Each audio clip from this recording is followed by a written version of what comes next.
Welcome to the Inspired Riding Podcast.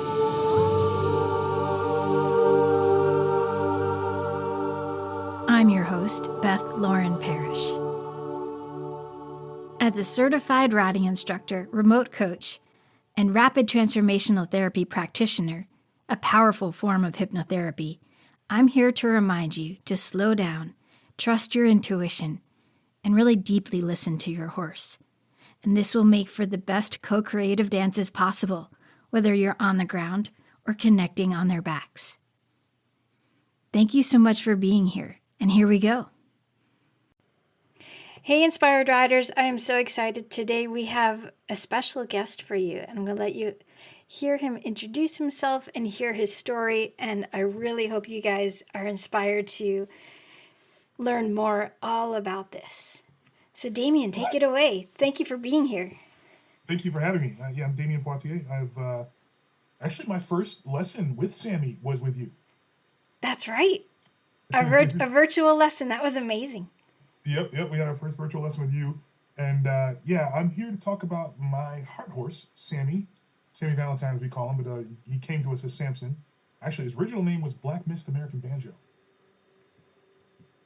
So that's a mouthful. Yeah. Really is. Yeah. They switched it to Samson. I call him Sammi Valentine because he came to me on basically on Valentine's Day weekend. So, that's so cool. Yeah. And he's been my first horse experience. So for me it's been interesting because, you hear about the bond and things like that, but you don't know what it is. And he's my first horse experience, and he's like, we were kismet, like immediately bonded, super close, super loving to each other, super affectionate. And it was just so it's been an interesting experience for me because I don't know what, I don't have a metric for what, for how connected we are in terms of other equestrianism and things like that, other equestrians and things like that. So it's been very interesting to kind of learn more and be with him and experience and have experiences and just, coming in and learning more about equestrianism through him, and obviously outside of him, to really get a better view on what the general experience is. So I'm guessing you didn't really have any idea what you were in for. Is that right? Not really. Not in terms of owning. I've been riding I did a few riding lessons, and then I was doing riding lessons for about a year or so. So I've been doing some riding. Right. But in terms of when you actually, take possession and it becomes, your animal and your being and your connection, that was such a different experience for me and very rewarding.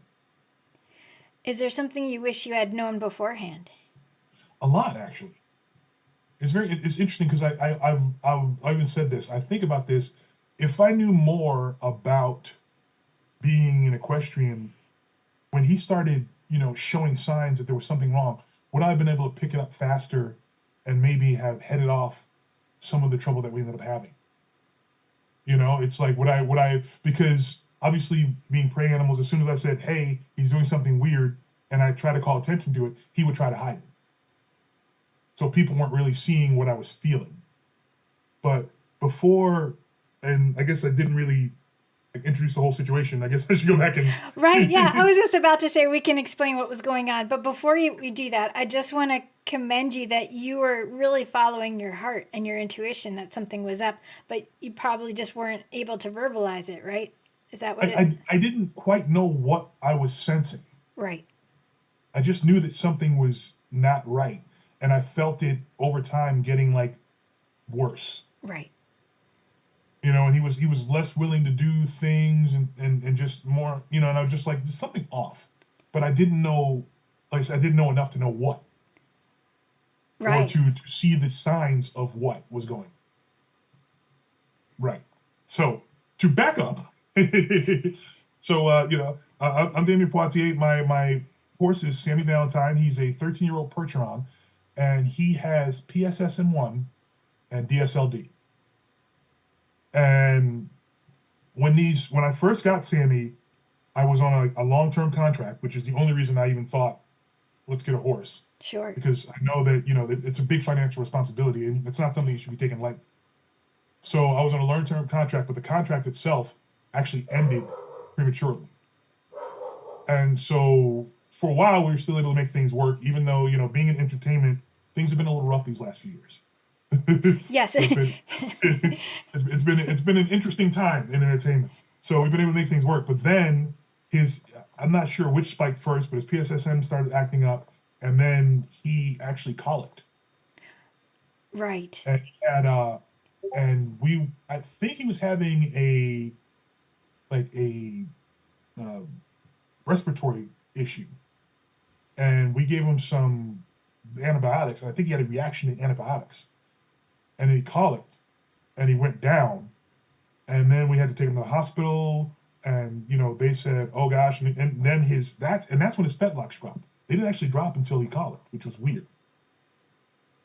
So then, we brought him back, and we're looking at him, we're trying to figure out what we're doing, and obviously there's lots of things that you can do, but those things aren't necessarily cheap. And they're also not certain. And what were the options that they offered you? Well, they were just talking about, doing, stem cells, red light therapy, massage, chiropractic. Obviously, with PSSM, the diet's very important. Right. It gets a little tricky to give him the proper exercise when he has DSLD with PSSM one. So there's like a lot of interesting puzzle pieces in here that really need to be sat down and sorted. And I was thinking about it, and because with DSLD, eventually that's a condition that becomes too much for the animal. And there are lots of horses that have it that live for long periods of time that do have long, fulfilling lives. But you really have to pay attention. But there are also things that you can do. Like I said, there's the stem cells, the red light treatment. There's a few different machines, chiropractic, that can extend the comfortability of the horse and make them comfortable for longer with that's not so invasive that it's because of course when you're taking care of an animal that has an ailment, you want to make sure that you're taking care of the animal in a way that works for the animal and not in a way that works for you. Right. Yes, that's such a good point. I don't want to try to That's such a good point. Yeah, I don't want to try to keep him around for me. I want to keep him around because he wants to be around, but make sure he's comfortable. So the idea is, so when I was kind of looking through things and looking at my situation and his situation, one of the first things that came up was some of the more established horse people at the ranch said, put him in pasture. And they said, get him into an irrigated pasture with grass, out someplace where he can just be a horse. Yes.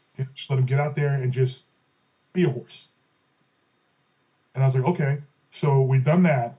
The good part is he's very happy. He's doing very well. Good. He's had a few times where he didn't look as great, and other times where he looked really good.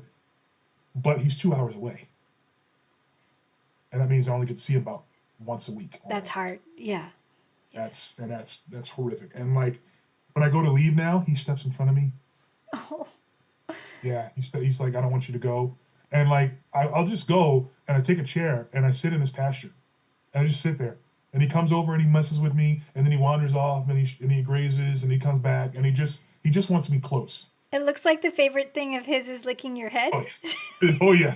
He loves to groom me. He will come up and just sit there and do it. Like almost every time I shoot it, he's already been doing it for a few seconds. It's very, very rare that I get him. Well, the last video we did, I got him walking up. But usually he'll just start just going, and yeah. What was your reaction the very first time he did that to you? I actually went back and looked at the videos. He did it the first day I met him. Oh my gosh. That's I was amazing. standing and he did it. He just reached up and started doing it, and I just started laughing. But I'll send you that clip. But yeah, he did that the first time I actually met him. When we were, kind of getting to know each other, he did that to me. And he's always done that. If I'm sitting, he'll just come up and just start grooming my head. That's the sweetest thing. And that's the thing that actually caught the attention of the internet. Right. Right. With those, we have over 18 million, like 25 million views. Wow. From him snacking on my head. And that's kind of what led me to my next idea. Because I'm thinking, okay, he's not ready to go. Right. He's not. There's nothing in his demeanor or anything that suggests to me that I should be letting him go right. And they He's tell you, very much, Damion, they tell you. yeah, I've yeah, had he's very, many that they just give you that look and you know. And if he's not yeah, doing that, then you know he's happy to keep going.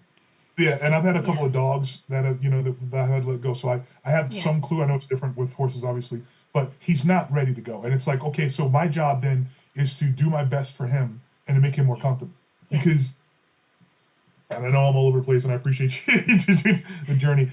When I got him, one of the reasons that we got him was that long-term contract was great, but I had never been. I don't think I've ever been in a sit-down desk job. I just always been more of an active, you know, and I've done some administrative positions before, but nothing that required me to sit as much as writing did. So I was sitting and I was writing on a video game, and sometimes those were long hours, and different departments asked me to write different things. So it started to really cause a mental implosion. And so my wife, she was like, "Okay, I know what to do here."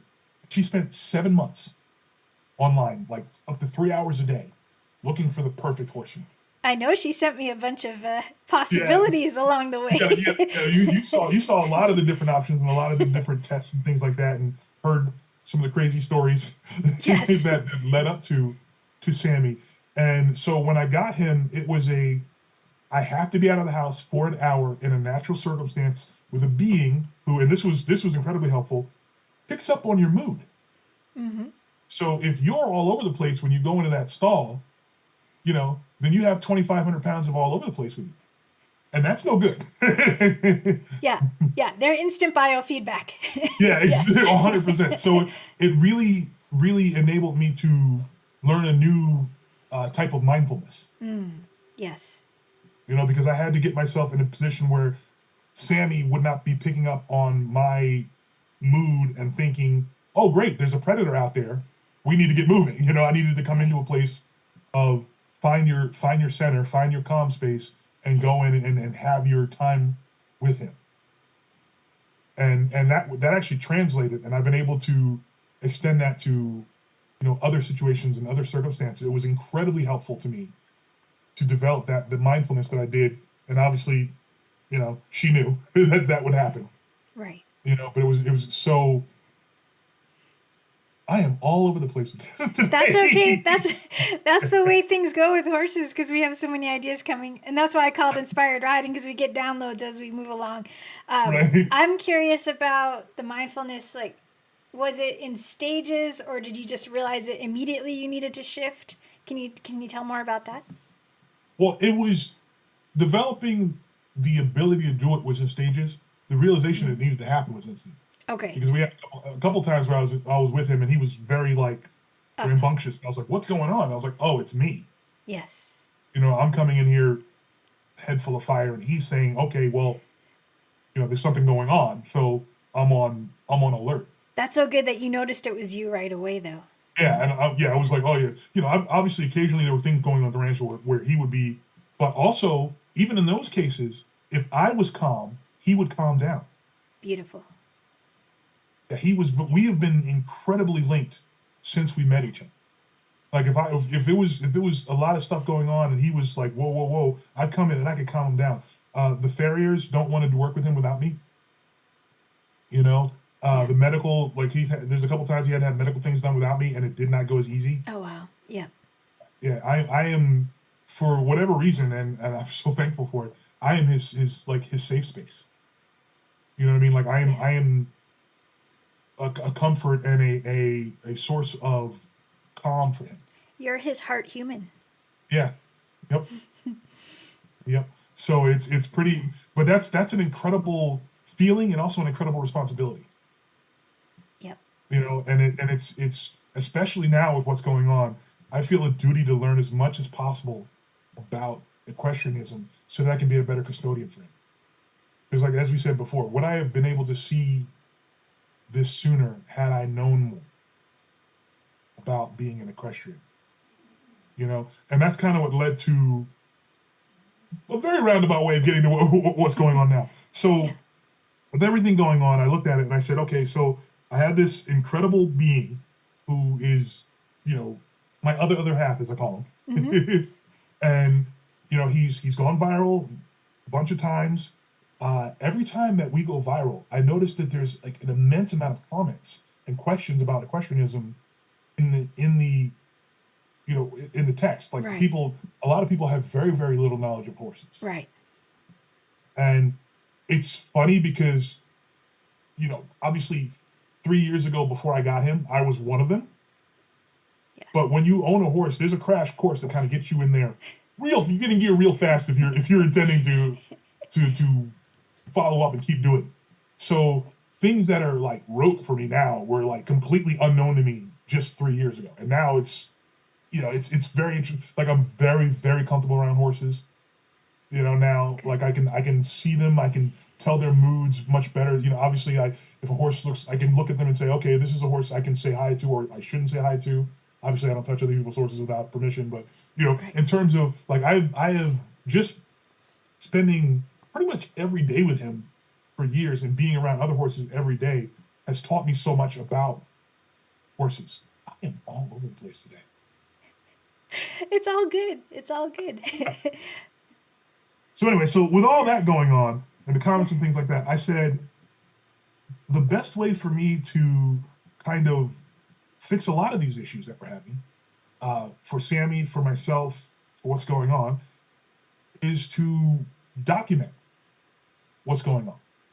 Yeah. And so the documentary is called Saving Sammi, and the idea is get him better, take care of my boy, fix him, but Right. also really get into really get into horsemanship, equestrianism, and like we call it horsepower.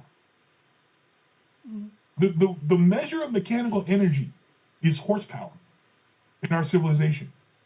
What do you think about that? So there's such a key to human advancement that we measure our mechanical energy by what they're capable of. And it's like a lot of people don't think about that. That's crazy.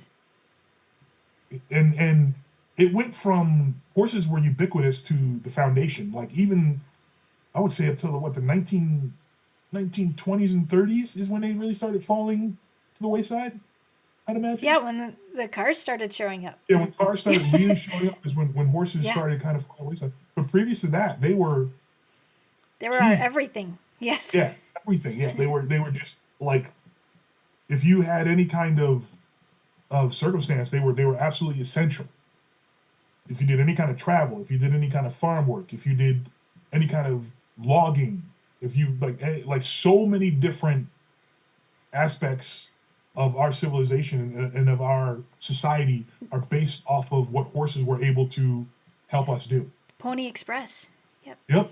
Oh yeah, mail, everything, and we've forgotten about that, and it's been, I wouldn't say erased, but forgotten. So doing a documentary that kind of highlights all these things and bringing them back and just kind of bring them into the fore of this is why the height of street lamps was originally because it was the top of the carriage where the person could light and unlight the street lamps. That's so cool. Yeah, the width of train tracks is because the trains were pulled by horses.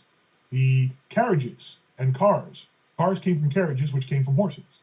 And then when you get esoteric with it, the flying sidekick, the most famous kick in martial arts, was because it was for people knocking soldiers off their horses. Like horses are everywhere in our society, like everywhere, and they've become such a diminished part of our day-to-day lives, and they offer so much still. Yes.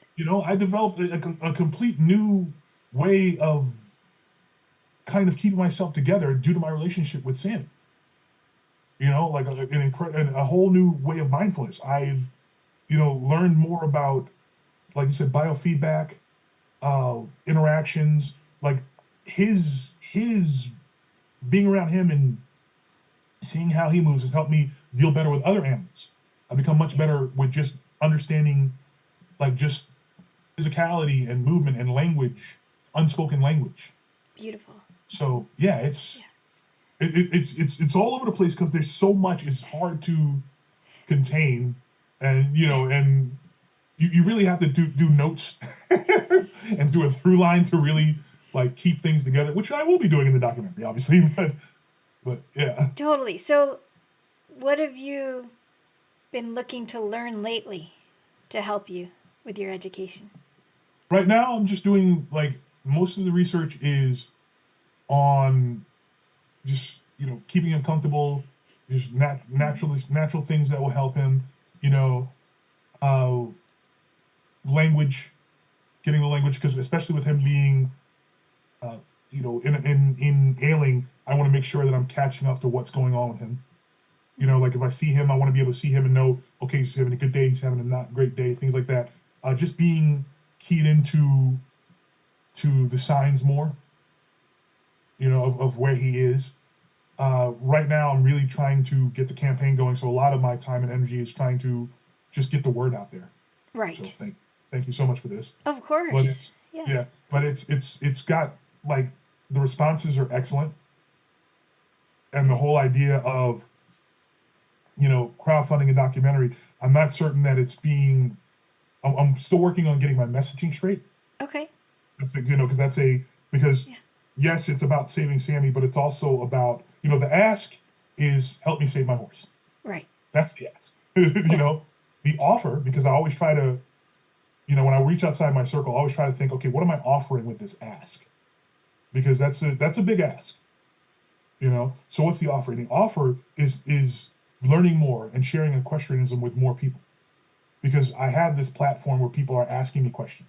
Right. And I only have 3 years of knowledge. So I need to be talking to people like yourself, and others who have been doing this for, their entire lives and know so much more than I do, and getting more information to share with the people who are asking me questions I don't know the answers to. Beautiful. And so that's kind of what the goal is, to get the word out there of what I'm trying to do. Assemble the team, more of the team, because I have a partial team assembled.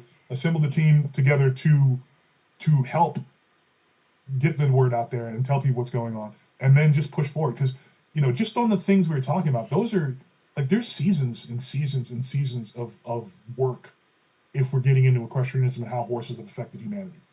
Like this is not something, this isn't an hour and a half. This is years of different things. We haven't even talked about horses in combat. I haven't talked about. I just found out. Charlie actually told me. I didn't know dressage is from combat movements. Right. Exactly. Yeah, all the movements of dressage are combat movements that have been transferred into this kind of dance form performance thing. And I was like, I did not know that. There's a joke like the horse just wanted to leave the battlefield and go to the dance floor, Right? Yes. Dressage is it's like horse capoeira. Yeah. I mean, it's principally building the athleticism of the horse to its amazing potential, and it's incredible when it's done in a classical form, in a slow way. Right. It's there is so much. There is so much to be learned and shared about horses. Like it is mind-boggling. Like every single day on this journey, I find something new. That's so cool. Something new. Yeah, and it's like, okay, and like I said, it's like, okay, I want to share it all, but obviously we have to, write it up, confine it, put it together, make it digestible, and make it so. Yeah, that's the plan, and the crowdfunding aspect is, one thing, it's timing. I want to get my boy out of pain as quickly as possible. Right. But also, if I go to a production company with this, then I don't know that they're going to see what I see or feel what I feel in terms of what I want to do with this. I could probably find one, but finding that matchup will take a while. Whereas if I do it directly, I can evolve it to what it comes to in an organic way with the audience, with feedback, and together, and we can do it. And with crowdfunding, the thing is, I don't need anybody to empty their pockets for me. He's got 25 million views. If 5%, right. Exactly, were to give the minimum donation, we got seasons already. you know? Yeah. So it's like getting the word out to people who are like, oh yeah, that's cool. Oh yeah, that's interesting. Okay, here, I'll do this. Right. That's where this will be successful in terms of the larger picture. Now, I've had a lot of donors and a lot of people have done, been very, very kind to me, and I greatly appreciate it. I was, I'm a little overwhelmed by what's already taken place with the little bit that I've been able to put out so far. But it's just, yeah. I love that you're doing this. It's a gorgeous way to honor Sammi and to honor horses in general. And I and think, the, and the thing and the thing is, like, it doesn't stop with Sammi. We yeah, get Sammi in, we get Sammi comfortable. Okay, that's going to be obviously be our start and our stop. It starts with Sammi, but there are so many horses out there there's so many people and even other animals that are, amazing creatures with amazing relationships that need assistance. right. So once we've got this set up, once things are moving, we're learning about new modalities, we're learning about new things, we can get more information out there, we can connect people who need help with people who are giving help, and I'm going to start a nonprofit, Awesome. and I'll be using that to help other people's horses as well, and like I said, other animals and things like that, because they are animals.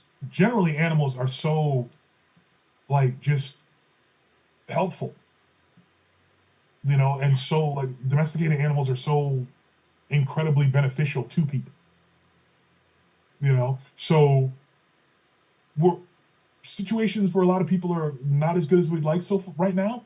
So we can come together and find a way to kind of take a little bit of that pressure off. Why not? Yes. And You know? the magic of animals is whenever I tune in with them, they want us to step into our magnificence. So the fact that he was able to get you to understand that you had to shift your whole energy to be supportive for him, it's like this gorgeous give and take. And I it up levels you so much. It's the coolest feeling. And when you can tap into that, then you can share that with other people and let them understand, even if they're not going to own a horse, if they go take lessons, if they go volunteer, just being in a horse's energy field is going to help shift their entire being. That's going to vibrate out to the rest of the world too.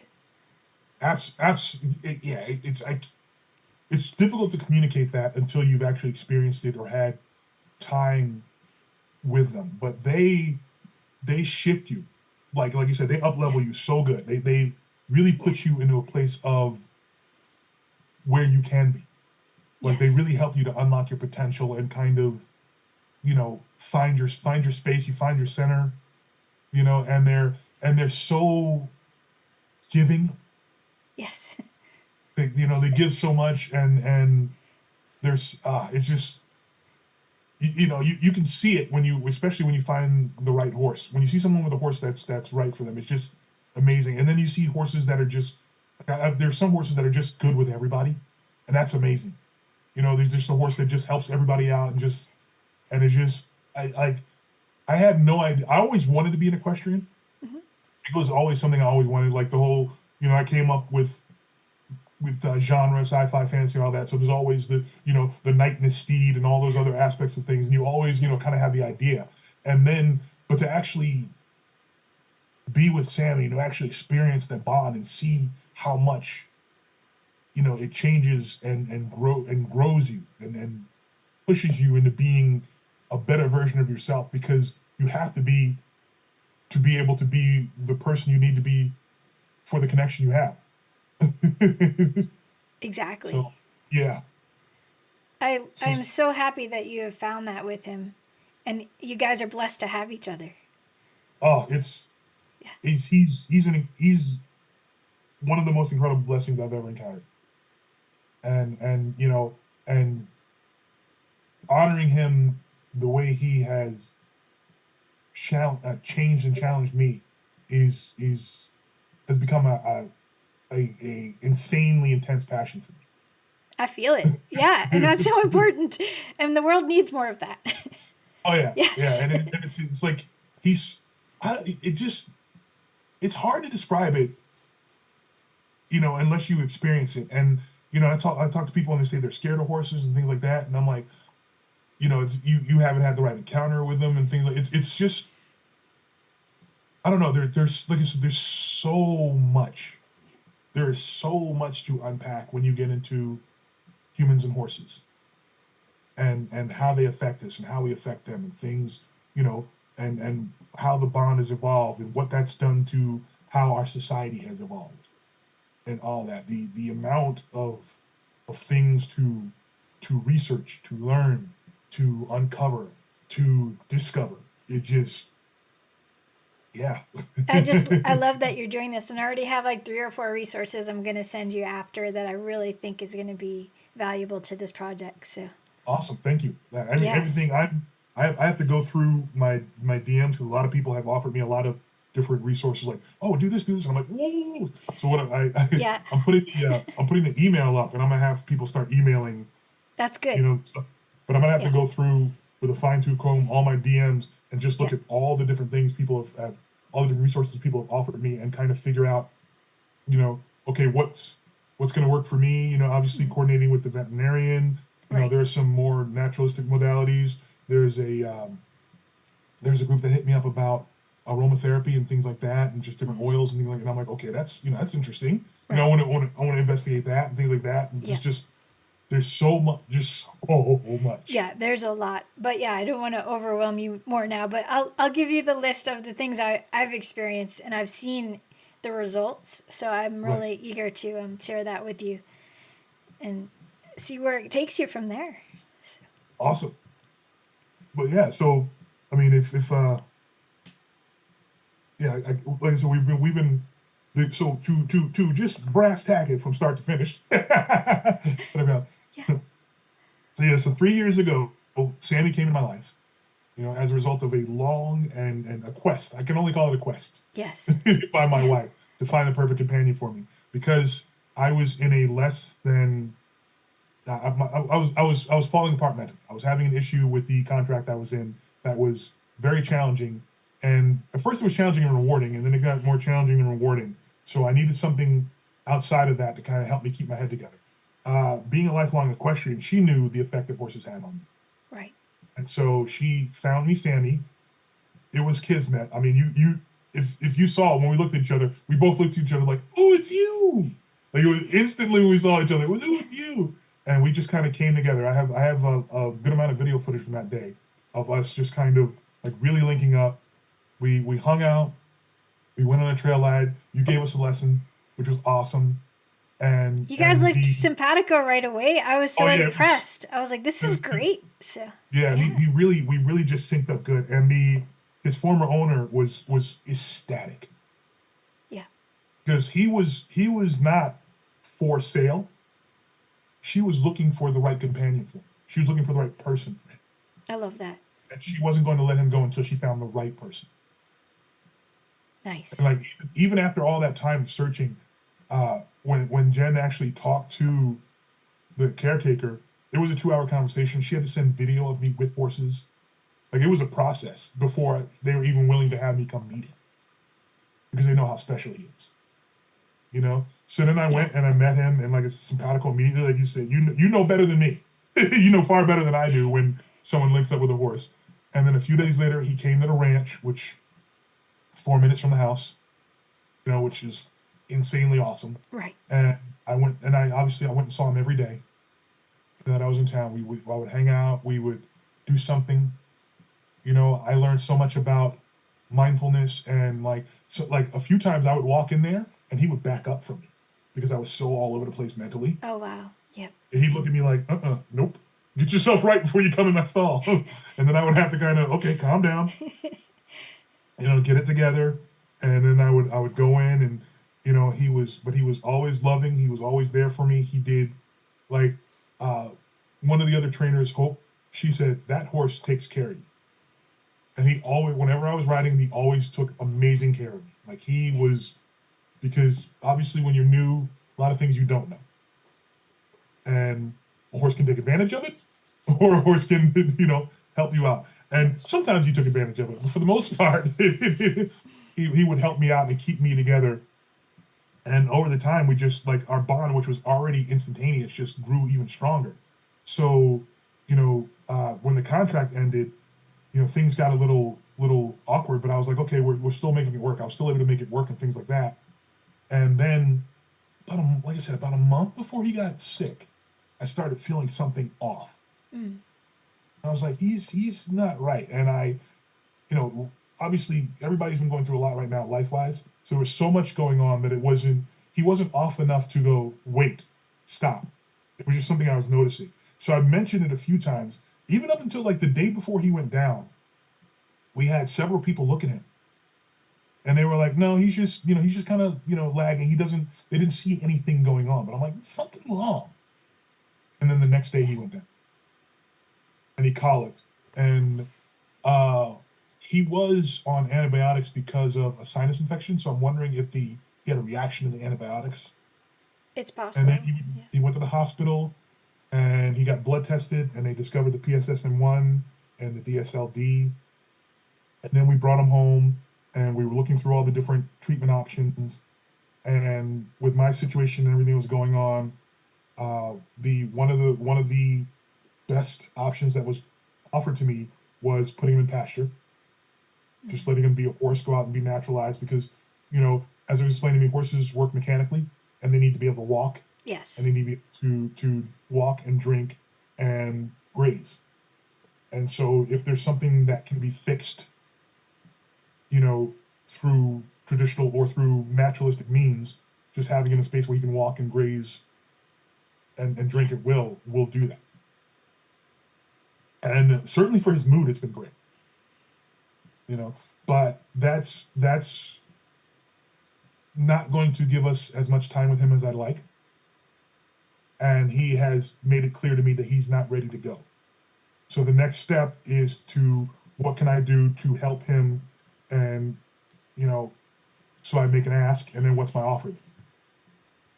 So what can I do to help him? Obviously get into some of these more, other treatments. How can I do it? I have to ask for help. What can I offer? Equestrianism. And going on this journey and learning more with me. So as if you decide to become a custodian of one of these beautiful beings, or just want to learn more about them, I can provide that. I love that so much. Thank you. What advice would you give to a new horse owner? Before you own a horse, spend a lot of time at the ranch with a lot of different horses. Get as much horse time in as you can. Learn as much as you can about it. If you can do a lease or a aggressive series of lessons first, do it. But you really want to learn as much as possible because they have their own language. And I spoke very little horse when Sammi and I came together, and he realized that, which led to some funny stuff and some, But you want to learn as much about the language of horses as you can, so that when you are actually dealing with your own horse, you guys can find your rhythm faster. Because there's always something. There's always going to be outliers. There's always going to be circumstances and situations that are going to be outside of experience, because literally nature of the beasts. Yes. But yeah, I was taking lessons for about 1.5 years to 2 years, and I don't even know that honestly that was enough to be ready to own a horse. Yes. So like I said, as much horse time as possible. If you really want to get a horse, put the time in. You got to put the time in. It's not a dog, not a cat. It's not like any other type of creature. You have to find out how you want to ride. You have to find out what style you want to do, because there's different styles of riding. There's different saddles for those different styles. There's different animals that respond better to different styles. So you have to figure out not only how you want to ride, but what's best for your horse. What do you intend to do with the horse? Is it something where you want to get involved in competitions and jumping? Is it just something where you want to have the experience with an animal? Or do you even intend to ride? Right. Or do you just want a horse companion? Because that's completely legitimate. Thank you for saying that. Yeah, there's so many ways to be with a horse. Yeah. Yeah, it's like I said, it's insane when you start trying to quantify all the different factors of equestrianism. Because like there's a 95% chance I will never ride Sammy again. But if I can keep him for another 30 years, I will.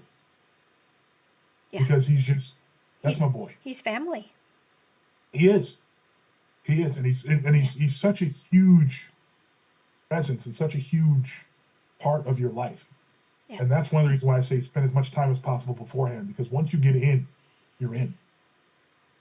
And then circumstances and things may shift, but you want to make sure that you know as much as you can so that you can roll with it as much as you can.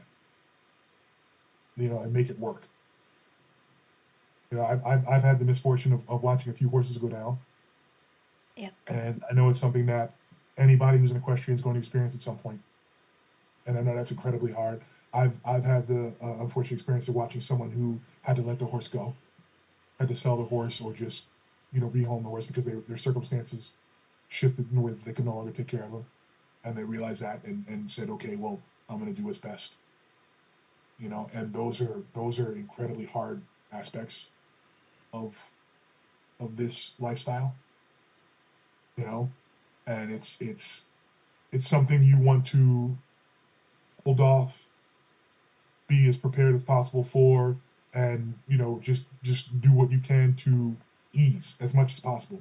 And that comes with timing, knowledge, experience, all that. Yeah. And finding an amazing support team too. Yeah, oh yeah. Yeah. And I have an incredible support team.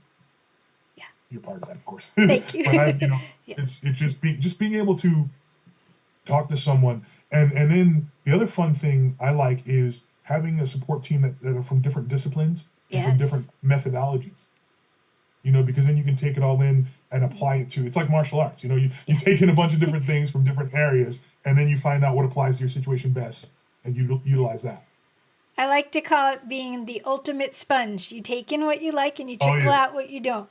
And right. I forgot to show you, I know this is on audio, but I'm wearing my Bruce Lee shirt. Oh, nice. Being a DJ awesome. with the turntables. That's awesome. I love that shirt. That was an honor for you. Thank you. You're welcome. So do you think, I just want to talk a little more about comparing martial arts and being with horses. Do you see any parallels? Absolutely. Well, it's interesting because when you're practicing martial arts, quite often you're practicing with a partner. Yes. And I've been really curious to start training in grappling again since I've started riding, because I bet you I would be a much better grappler now. And explain what grappling is in case there's a horse person out there like, what's he talking about? So it's basically wrestling, and like close quarter combat. It's grappling, throws, what do you call it? Just different kind of wrestling. Got it. Okay, cool. Thank you. Yeah. It's wrestling. So, but with the horse, you are so tuned into being, when you're riding your horse, you have to be keyed into what their movements mean. Right. And the different twitches. Like it's a source of extreme pride for me. I've been on him a few times and I felt something and I got ahead of it. And then somebody be like, "Ooh, good catch." And I'm like, I feel really good about it. Yeah. Yeah, that I've been riding enough and with him enough that I see that he was about to do something and I correct it before I get there ahead of time. So having that skill set and that kind of like range of knowledge would be really interesting to see if you were grappling with someone. How does that change how you react and how you feel and interpret their movement and their intention? So it's heightened your body awareness. Oh yeah, your body awareness becomes so much higher. So it would be very interesting, and just being in lockstep. Like when you're in a horse stall, even if a lot of people, depending on the horse, you don't want the horse to be behind you without you having an eye on it. Sammy, I could walk around in Sammy's stall without too much concern, but there was always a level of awareness because they can always spook. Sure, so exactly. That can always happen. There's never an intention of harm with a horse that you're connected with, but things happen. Right, they're still horses. Yeah, they're still horses. They're still prey animals. So just having that level of awareness increases your ability to react in martial arts situations and your sensitivity to, you know, sparring, whether it's grappling or whether it's stand up sparring and things like that. Just the you just become so much more in tune with biofeedback, movement, you know, partnership, and all those other things. So it has definitely improved my abilities, and it's funny because I haven't been practicing martial arts as much, but still, when I go and do things like a fight scene or whatever, I haven't lost a step because my Nice. body awareness and things like that are still there. I love that. Horses, so And then do you think it's improving for the acting and the stunts as well? absolutely, because again, it's the call and response of it all. Of your you're so in tune with calling and responding, and of being, finding a rhythm and finding a energistic synchronicity with another being Yes. that you could slide right in there faster, because you're open to it, because you're tuned to it. Yes. Yeah, so it's incredibly helpful for all of those things. That's awesome. Yeah, Yeah. it's yeah, I can't wait to start really pushing all of those things again and getting back into it, and seeing how the rhythmic improvements have changed how I'm able to practice. And I'm sure you're even more intuitive now. Oh yeah. hmm I pick up if once I get up, once I realize and get back into my mindfulness, the things I'm able to pick up and the things I'm able to like intuit that I which it's I wouldn't even say it's um that you didn't pick on them before so much as that you didn't pay attention to them. Right? Because it's always there. Yeah. Yeah, your abilities are there. It's just a question of whether or not you're paying attention to them. And it's just opening and unlocking that new or a new awareness of those abilities. Yeah, I think unlocking is key because I think the horses really feel like they're helping you shed layers. Mm, I always remember when I was a young instructor, I'd have students just start telling me their whole life story while I'm trying to give them a basic beginner lesson. And I'm like, what is happening? And it took me a minute to realize, okay, the heart is opening more because they're on the horse and they feel safe with that energy field. And so they just right. started feeling safe with me and talking to me and even crying and, being the, very focused New Yorker, I was like, what do I do with this? And I've shifted so much now that I'm like, of course this is going to happen. And then that led me to become a hypnotherapist because I'm like, let's dive into this, get to the root of what's going on, and then everything can feel better for them and their horses. That's So awesome. I thank you. I just love that you've been feeling this and you can start sharing this with people who don't know much about horses, and it'll help intrigue them to learn more and help these gorgeous animals and help themselves, because the more people can connect with horses, the better this world gets.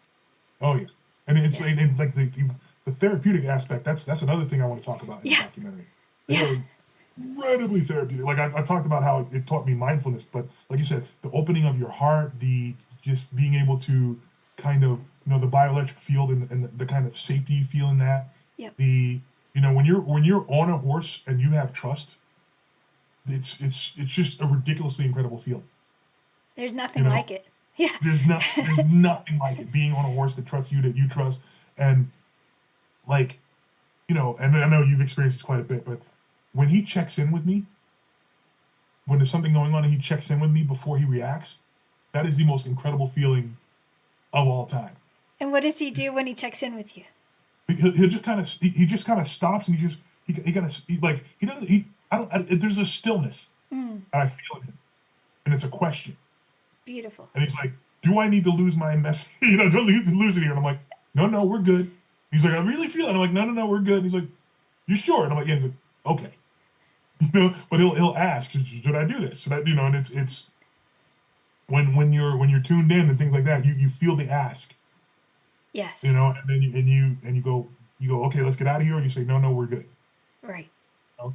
And that's just, yeah, it, it, it's something you can't describe. Yeah, it's like those mental checklists that they offer you in a sense of, are you ready for this? You Right. want to, are you ready? Let's go. I have this theory that horses really, that are connected to us, they really want to show us what it's like to move like them. Oh yeah, absolutely. Yeah, he. Well, right before he started having the trouble, we were actually getting into cantering.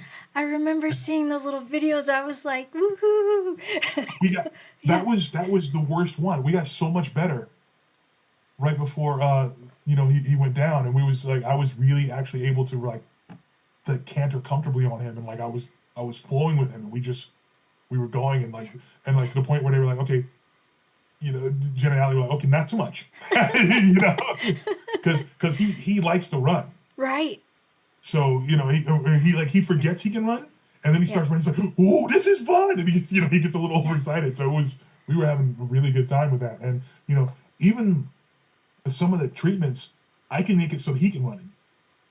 I won't be on him, but he'll be able to run. Good. And that's amazing. Is he able to trot yet, or just walk so far? He's trotted at me a few times. Okay, that's a good sign. Yeah. So yeah, he only takes a few steps and then stops. So I think he starts to trot and he goes, "Oh wait, no, that's not comfortable." Right. Okay. Yeah, he hasn't done an extended trot or a sustained trot, but he's definitely started trotting a few times and then going, "Okay, I'm gonna stop." So one time when I was about to leave, and I was like, "Okay, buddy, I'm gonna go," and he was like, "Ah." He tried. I was like, "Oh." Oh, sweet boy. I have to give myself 15 minutes before I actually intend to leave. Before I try to go. That's like when I want to go somewhere, my husband's still talking, and I have to think ahead of like, oh, we have to feed the horses at this time. So I start telling him, hey, we got to go now, and then we eventually leave on time. You got to work with your partner. Exactly. Whether it's a four-legged one or a two-legged one, you got to manage your partner. Yes, but no, we love it because he's just such a kind heart, and he loves to talk to everyone, so it's cool. Right. But yeah, it's amazing how much you can be connected and so quickly too, and then how it develops just like any other relationship. But this is a beautiful thing. And what would you say to people who are considering contributing to the crowd fund? What would you say to them in order to remind them how special horses are? Well, once again, they're like just on the outer levels. They're one of the keys to human advancement. We call it. Oh, can you say that again? Sorry, it cut out. We call it horsepower. Horsepower. You Yes. know, they're one of the keys to human advancement. Like society does not exist without horses. Period. The end. We would not be where we are. This would not be, for better or worse, would not be what it is without their assistance. So being able to get that information out to a larger audience, just in and of itself, will provide so much like historical knowledge. It'll make some things that we don't necessarily understand and we don't question make more sense. Things like that. So on the level on the outer level, it's learning more about our society, how it came to be, why we do some of the things we do, how things got to be the way they are. I want to study all of that. On an internal level, like you said, there's so much therapy, there's so much like connection, and there's so much that can be learned from being involved with horses about the world and ourselves. I am a very different person due to my relationship with Sammi, and I am so thankful for it. It is greatly improved how I'm able to be within myself. It is provided me with an incredible passion. My desire to share this. Like I said, whenever we go, people start doing numbers and people start seeing it and all the questions, and I just want to talk to everybody. I just want to share it with everybody. This will give me an opportunity to do that, to answer. There will be a whole thing like ask us, where maybe there'll be a question and answer section at the end of the episode where I sit with Sammi and just answer some of the questions the audience has. I'm still developing the format. I have some strong ideas of, okay, I'm going to do this. I'm going to do this. Like I said, I'm going to start and end with Sammi. In the mid segment is going to be either about one of the ways that horses helped, one of the ways that horses can be healed, or what, more about whatever's treatment Sammi was going on, or things like that. More of the ways that horses have affected humanity. Mm-hmm. So there's so much fertile ground. So if you're thinking about crowdfunding, I say please do. Again, most important to me is do not put yourself out. Right. If you have that, give it. Great. If you share it, that's incredibly helpful. Because once people realize what this is and start learning more and understanding this better, it'll be so much easier to reach more people that are able to help out or share or just, create a situation that makes this more available to more people. And when the show goes up, at least the first season will be on YouTube.